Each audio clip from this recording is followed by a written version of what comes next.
Toi qui regardes cette vidéo, j'ai une question. Est-ce que tu as déjà pensé à abandonner ton potager?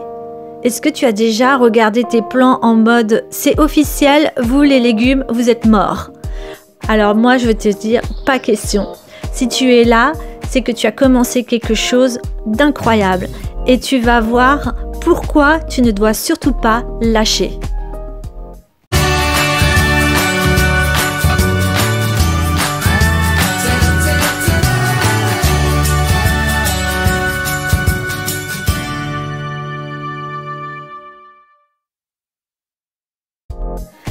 Félicitations, tu commences un potager et voici pourquoi tu ne dois pas lâcher. Stop! Avant de douter, de dire « j'ai pas la main verte » ou de menacer tes plants de tomates de finir en ratatouille, écoute-moi bien. Tu as commencé un potager, bravo à toi. Tu es en train de devenir un vrai maître de la nature. Je vous emmène avec moi dans ma serre puisque ça fait super longtemps qu'on n'a pas été dans la serre ensemble pour voir un peu l'évolution des cultures. Donc je vous montre un peu tout ce qui se passe derrière. Voilà un peu comment se présente la serre en ce moment. Il y en a vraiment, mais partout. Il y a des plaques de semis, mais à tout va, parce que je fais à la fois les fleurs et les légumes. Et du coup, on va aller directement au fond, hein, là où c'est le plus intéressant, puisque ici, donc tout ce qui est là, c'est les cosmos. Puisque j'aime bien les cosmos et c'est super volatile, c'est trop beau.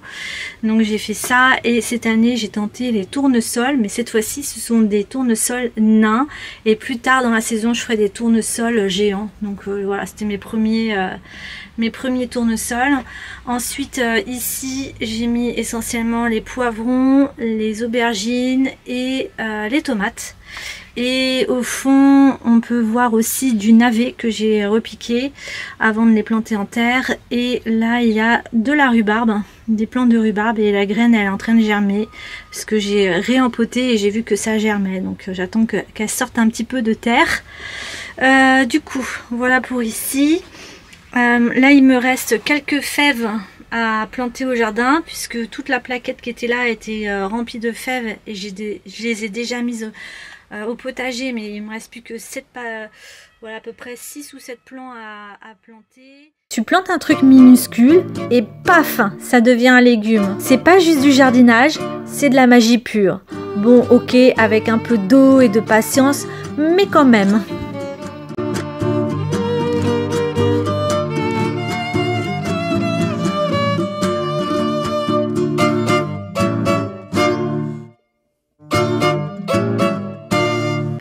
Tes légumes, c'est du bio, mais en mieux.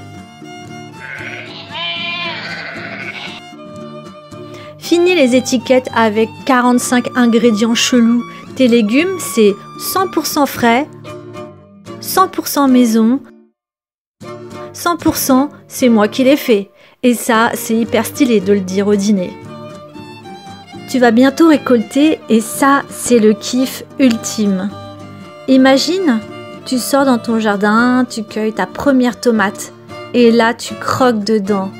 Plus besoin de lire la liste des ingrédients, tu sais exactement ce qu'il y a dedans. De l'amour, du soleil et 0 pesticides et encore un peu d'amour.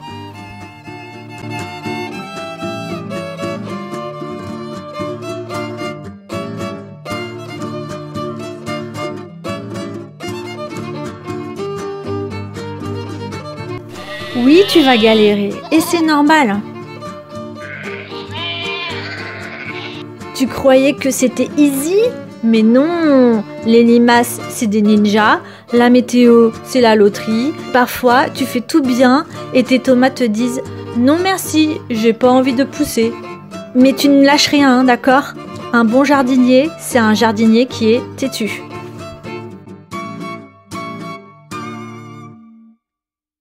Chaque jour, tu apprends quelque chose de nouveau.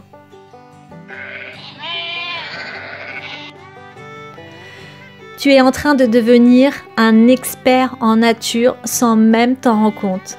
Dans quelques semaines, tu seras cette personne relou qui balance des fun facts au barbecue. Et tu vas dire par exemple, Tu savais que les carottes n'étaient pas toujours oranges? Et le basilic, tu sais, il protège des tomates des nuisibles. Et tout le monde sera en mode « Waouh, il ou elle est trop calé !»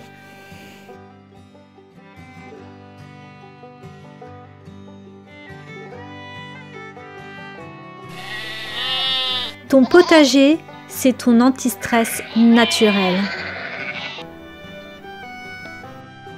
Pendant le Covid, une des activités qui était le plus recommandée ou ce que les gens ont fait le plus, c'était de jardiner.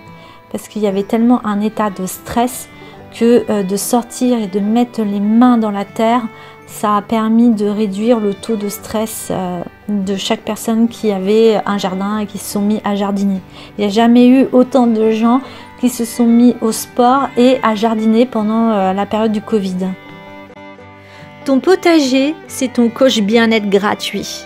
Oublie la salle de sport, le yoga ou les applications de méditation. Tu veux faire du sport? Bêche ton sol. Tu veux du calme? Écoute les oiseaux en désherbant. Tu veux du soleil? Arrose en plein midi. Enfin, pas trop, sinon tu cuis tes salades.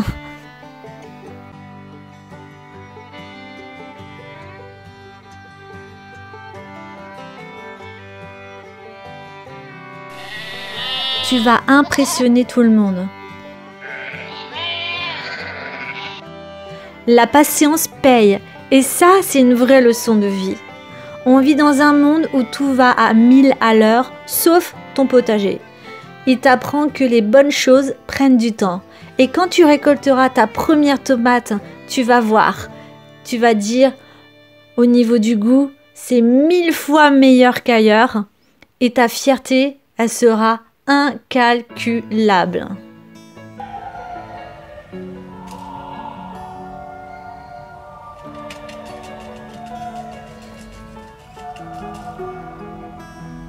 Pour le plus jeune auditeur de Radio Classique, Ferdinand, qui a donc 2 jours...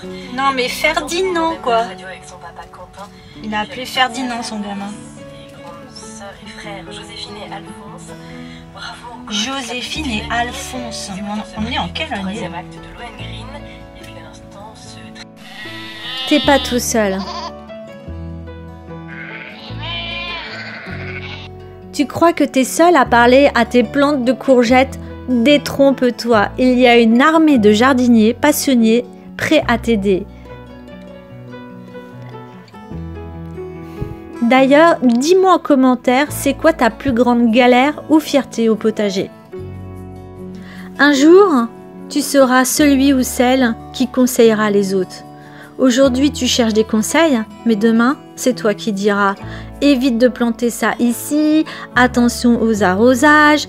Tu seras un maître Jedi du potager et les débutants viendront boire tes paroles.